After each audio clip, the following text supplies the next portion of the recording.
Welcome to the show Scoop and Scoop, where we discuss various topics affecting the youth. Speed dating has emerged as a popular alternative for those seeking love, offering a structured approach to meeting potential partners. We are joined in studio by John Bunyeshuri, who will be helping us dissect this topic. Welcome to the show, John. Thank you very much. We are much excited to host you today. It's a pleasure. My pleasure too. Yes. Yeah. Please introduce yourself for those people who are seeing you for the very first time. Thank you very much, Wycliffe, once again. My name is John Bunyeshuri, and I am the creator of the speed dating that we're going to talk about today. And that's why I'm here, I guess. Yeah. Yeah. Well, Yeah. I'm pretty young. I won't say the age, but I'm pretty young. How old are you? I'm 18, 19, 20. And I have three loving daughters and my friends and my everything that they inspire me to do almost everything I do. Yeah. They're my managers, I'm their managers. And when I see young people here in Rwanda, I see them as my other second daughters and sons and brothers. Yeah. Yeah. So, yeah. Yeah, I agree. Actually, you look pretty young. Oh, really? Is it? So, Is that pretty young, is it? I'm only joking. okay. Yeah. So, welcome to the show. Thank you. We are here to talk about the event you hosted early this year. Uh-huh. We know that Rwanda is a very conservative country, and many people were actually taken aback when you hosted over 30 couples for speed dating. Right. Could you kindly elaborate what is speed dating? Well, speed dating is, in a nutshell, is just people coming together and falling in love and connecting. Not necessarily falling in love because that comes after, but people connect in many, many ways. And for me, the speed dating version of what we had in Rwanda is not the same as what we have in Europe or in America. Here it's just I just say it's a very conservative country and people are very conservative. So we try to create something that will give a chance to those who are shy and those who cannot meet others. And of course, people are very busy. You know, it's the corporates, the mid corporates, and most of them are very single and they're looking for love. Yeah. So we said, let's create something that can give them a chance. Instead of me introducing you to someone, let me give you a platform. You come and you introduce yourself. Yeah. Yeah. This journey began 18 years ago. The journey not for the speed dating, for the Kigali Fashion Week. Yes. Kigali Fashion Week only started in Rwanda in 2011, but before then, Kigali International was in the kind of the background when we were doing shows in Europe, in America. I worked very closely with fashion platforms especially in America and Canada. Yeah. And that's how it all started, because my daughters are into fashion, so they're the first people I started promoting and managing. Yeah. And that's why I said that Kigali Fashion Week started 18 years ago, because I was promoting these young girls for almost 6 years as they grew up in this. Yeah. So yeah. Yeah. So you've been working with models mostly. I've been working with models and designers mainly the last 7 years. Yeah. Yeah. So what inspired you now to enter into speed dating in Rwanda? Yeah, that's a very good question.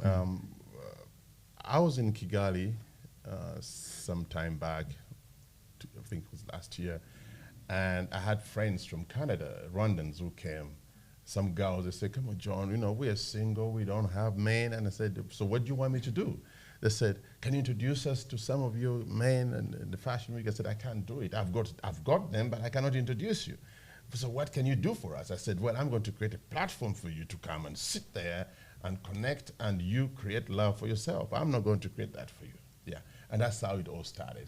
People asking and say, we want to connect. And I get white people ask me, Rwandans ask me, other foreign Africans ask me, because they think this man is into fashion, and obviously he's got so many connection with both men and women and who are looking. Yeah.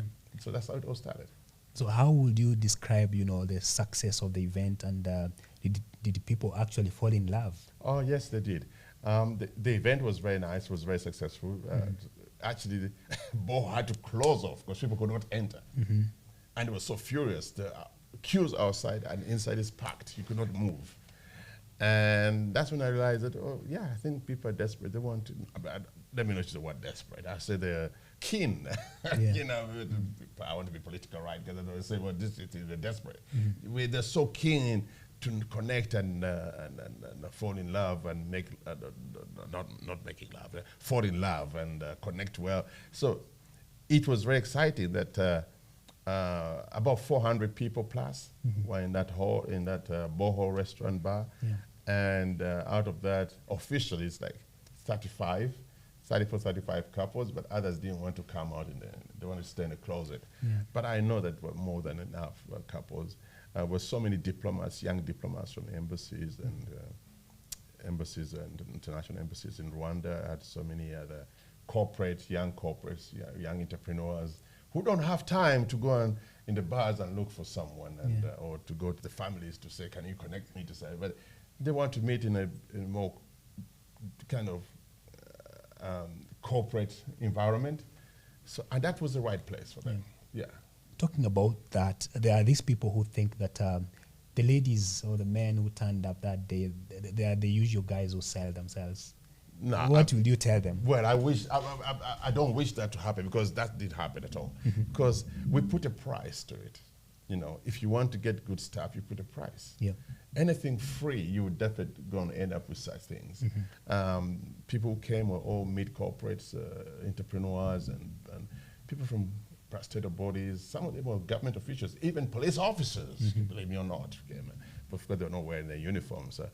Especially, I've got some lady police officers who told me, we did, man. And, you know, we're stuck, we don't have it. Yeah.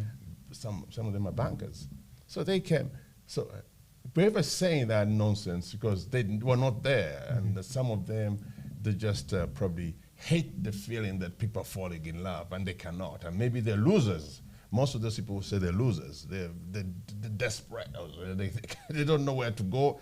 And going to such a place, it costs money. Yeah. So if you go to Boho, you want to look for love, then you have to be ready to.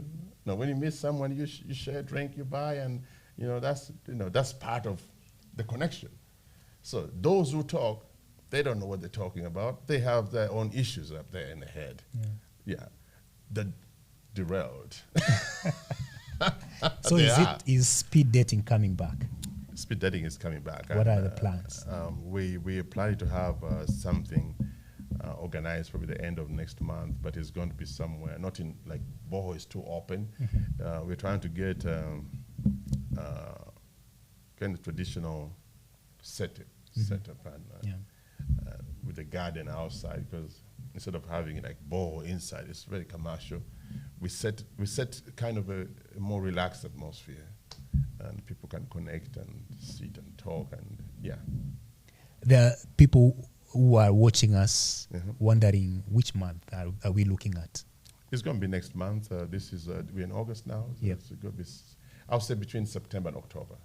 The rainy season is the best. When it's raining out there, inside is warm, and people talking, and and the jazz music. Yeah. I play jazz, by the way. So I'm a jazz man. I play Great. sax, and so that's every event I do, I put in some kind of jazz theme on it. Yeah. So could you share what is the price, or what are the rates? The rates of joining in? Yes. I can't put a price on it, but usually we don't take that money. That money, when we get a hotel or a bar or a restaurant, whatever you pay is consumables. Yeah. So it's not for you to pay and I put in my pocket. No, we never do that. That money you pay, you go and take whatever you want, and it's all that. So that's why I'm saying I cannot tell you that now. Yeah. It depends the venue you're going to use. They say, okay, if you bring your show here, then people have to pay some money to eat and drink, and the venue case takes place. Yeah. And definitely have fun. Yeah. So how does this speed dating differ from the conventional dating that we know? As an expert, you could help us understand it I think better. speed dating is more contemporary, and this traditional speed dating is very, very, very, very, very boring and very demanding, because you start to think about goats and cows and how many cows you're going to give out and all that stuff, because that's what people don't talk about. Yeah. But this traditional dating, people start wondering, oh man, they said, how many cows do I have to give? And how many this? And how much money do I have to pay? These are the details that people don't talk about. With us, speed dating is one-to-one. You meet, you talk, you agree. You know, it's more of a modern way of connecting. Yeah. You meet someone on the plane, on the train, on the bus, on the coach, on the motor. You meet people all the time. That's the best way to meet. Then this tradition of connecting, and the friend connects, and the mother and the sister, it involves the whole family in it. Yeah. That's not dating anymore. That's a family business.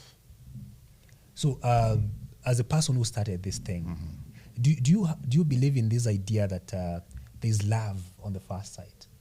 Yeah. I believe in love at first sight. And I believe in hate at the first sight. You know, everything we do in life is we use energy. Yeah. I want to, I'm not asking a question, but I want just to tell you something that maybe you relate to. Yeah. Have you ever gone to a room with 7 people? You don't know them, never met them, and you just one person you feel you don't like that person. Yeah. Yeah? I have had that feeling Yeah. a couple of times. Yeah. Yeah. So that's the energy. The energy, what's the question again? The question you just asked me? Yeah, I wanted to know, do you believe in love at the first sight? Yeah, I got it now. So there's always the first time, and there's always energy in everything you do. Yeah. And those who don't believe in that, they're lying to themselves, because everything we do is about the energy around us. What we give out is what you see. What you think about, you bring about. Yeah. So that energy where you reach and you meet someone first time and you connect. I know so many of these stories. Here in Rwanda, for the last 12 years, from Kigali Fashion Week, the shows we've had, I've had more than 20 couples from just fashion shows. Yeah. They met in my show in a cocktail reception, they met, and now they're married, they have kids, they have children. Actually, that was my next question. Testimonies. Yeah, they're Tell married, they us have about the children. testimonies. Yeah, no, the testimonies that so many people have met in, over the years since 2011, doing the shows we've had. And because I always do the cocktail reception, and you get all these people coming there and they meet and introduce, Carol meets John and all that stuff. And I love this kind of thing. I introduce people all the time, even those who know each other. I say, you come on, talk to. So anyway, the story short is that these people, all of them, 80% of people are introduced in the fashion week. Majority, they're still together. Others have babies, and others got married. Yeah. Yeah. They met first time. And they're married now. Yeah. So I believe in love at first sight, and it's there. Yeah. Most people say there's nothing like that, but those who say, because they don't know how the energy, the universe works. Yeah. Yeah. The universe is the main source of energy that we have, that connects all of us. Me being here is not by coincidence. The energy that made it happen, that's why we're together now. Yeah. So now there are those young people who will definitely be coming to your events. Right. What do you think is motivating them to, participate? Over the years since 2011, doing the shows we've had, and because I always do the cocktail reception, and you get all these people coming there and they meet and introduce, Carol meets John and all that stuff, and I love this kind of thing. I introduce people all the time, even those who know each other. I say, you come on, talk to. So anyway, the story short is that these people, all of them, life. And young people, most of them are very .com now. They know the reality of life, that these things, and this is part of life. Just like being delivered, your mother giving birth to you is part of life. They said the 3 weddings in life. There's when you're born, when you finish, when you graduate, I think, No, therefore, when you get married, and when you die. Inevitable, we all have to go through these 4s. Yeah.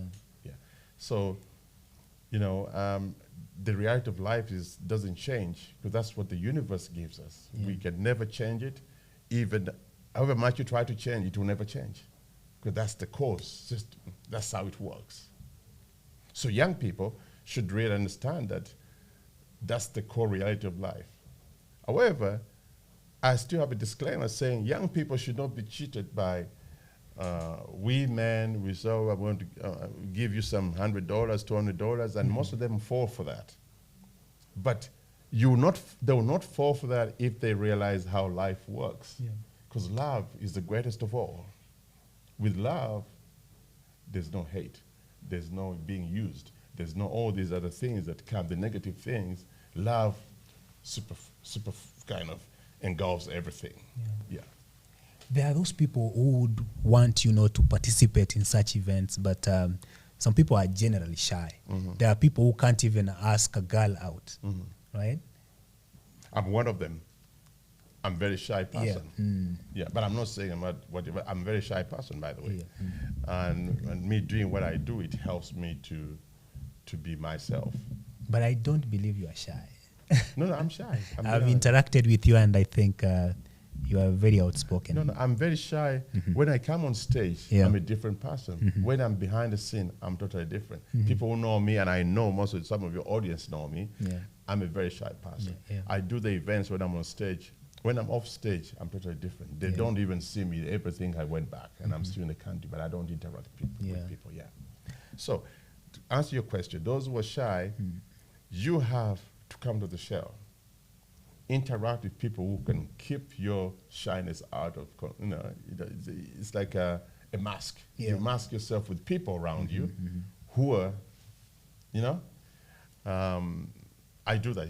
It helps me. And I got this shyness from my mom. My mom is very shy, but the way I manage it is I mask myself with people around me who are the opposite of me. And that's what gives me the energy to do that. And that's what I'm telling young people. Shyness is not an option. But you get the bull by his horns in order to move forward, to accept and move forward. Have I answered you? Yes. So how should these people, deal with the judgment that comes with attending such events? How should they deal with the judgment? Okay. Yes. You know what? Because often these things, I get it. Nowadays there's social media and these things can be blown out of proportion. It's true. How should they handle the pressure that comes with it? You know Being judged. You know what? In life, doing good, you'll be judged. Doing bad, you'll be judged. You cannot control what people talk about you. The only thing you can control is yourself. How do you control yourself? Overlook them. I have an incident happened to me recently. They did some horrible stuff talking on social media, and I won't go through that because that's a different story. But I kept quiet for 3 weeks. It's only recently I spoke out. But this social media, they all want just likes and viewers and all that stuff. They will say anything to destroy someone's integrity and personality just because they want to get viewers, right? So these things you cannot control. But what you can control is yourself. How can you change yourself not to be controlled by what people say? So young people should just think, focus and say, I know what I want, and nobody can change that. They will talk. Another thing, people only throw stones to the mango tree which bears fruits. If there's no fruits, no one will throw a stone. So they have to be aware. That's part of life. What doesn't kill you make you stronger. You know what I mean? Yeah. There are these people also who think that, when you are bringing two people together and they get to interact, they see this as business. They see it as business. Okay. What can you tell them? Okay. Is it a genuine platform for connecting people who are seeking love, or is it business? Is it showbiz? Business for what? For the person organizing or for them? Or both ways? Yes.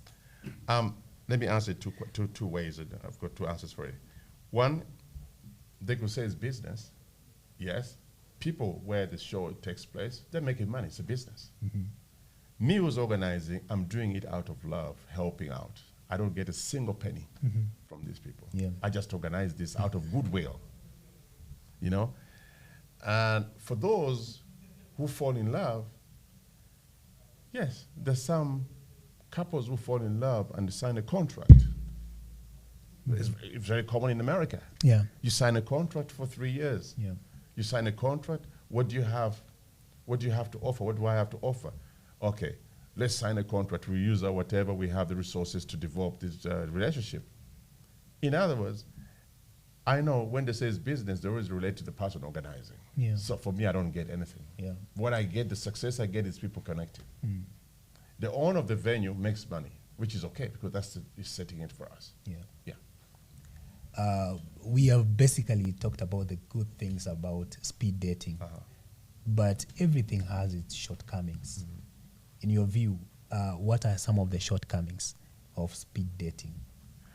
Yes, As an expert. Yeah, as a beginning, I say that speed dating in Rwanda in particular is a very conservative country. Obviously, if you're organizing it, people will come up with negative talks and bash you, and it's expected. Others, like right now, I get, because there were so many girls, I think out of 400, about 300 and something girls. And some of them were very upset because they came and they didn't meet anyone. They're the ones who keep calling me, come on, we didn't meet no man, come on. No, we can't do that. I said, listen, hold on a minute. So these are shortcomings. So there's so many people come and they fail to get someone. So you need to do it over and over again for people to connect. People they cannot get enough of it because they come specifically thinking, but I don't want them to think that when you come, it's an open deal that you're just going to get someone. It doesn't work like that. You have to get connected. Yeah. There are definitely lessons you have learned from the past. Yeah. What are they? As you know, move forward to organizing many other events. What are some of the lessons you have learned? You never trust people 100%. Always leave 20, 30% for yourself. Never open up so much to people because people take your weakness becomes their strength and they take advantage of it. Yeah. Secondly, what I've learned is always I try to be very open-minded. I never judge, you know. The fashion industry and music is one of the crazy industries, and I'm sure even in journalism I think it's the same, that there's so many all kinds of people there. And it can be really very bitchy industry. And so you have to, I've learned how to contain everything because I know that whatever they say about me or others, if it doesn't kill me, it makes me stronger. And that's why I'm strong, because I'm a tiger. Nice. So what are the future plans for your, your organization and even for this event? Yeah, the future plans for the speed dating or for Both. Kigali? Both. As I said, Kigali Fashion Week, we have the international branch, Yeah. which does events around the world. And allow me to thank some of the people that have been so nice to me. I want to thank Madame Harriet Kamashanyu. She's been there for the last 12 years, being there and working and loyal. I want to thank Madame Cecile Omulisa. They were very, very good. These are the people. These are the core people, the backbone of the whole thing. You know. I want to thank Luna Keza. These are the people who have been in the background to make all these things happen. Even the speed dating. These are the people behind. I can't do it alone. There's Nshuti, Evolved, and so many people. I'm just giving the main people. And I had to mention this because if they listen to this, I want them to know that I'm acknowledging them. I'm not doing this as me, John, because I can't do it alone. I have to do it with other people. The future plans. We're doing several events. We're doing International African Culture Festival in New York and Brooklyn, and Dallas and Toronto next year, beginning of next year. So that's one of the things that we're working on. And then we're doing this speed dating here next month. We're doing something with Uganda, Mr. General Muhoozi Nyerugaba. That's where actually I'm going today. We're going to discuss a few things we're working on in the region. About showbiz? About showbiz, yeah, because we do the flower festival. Then we do the flower festival here for Bella Flower, the First Lady. We do. We're planning to do the 6 days, which is we're creating kind of what we do in Chelsea, London, Vermont, in the US, the flower show, and bring all the buyers here. So that's what I'm creating for Rwanda. We launched it last year, so we bring about 39 countries here to showcase. 6 days event in Beka Arena. We're doing the whole Beka Arena, inside and outside, and machineries for flowers. All these things are coming from abroad. So we quite have so many different stuff that we're working on. The speed dating is in between there, because everything we do, we always have a speed dating, because people always connect anyway. Yeah. Even as we conclude, talking about the international events you've been doing,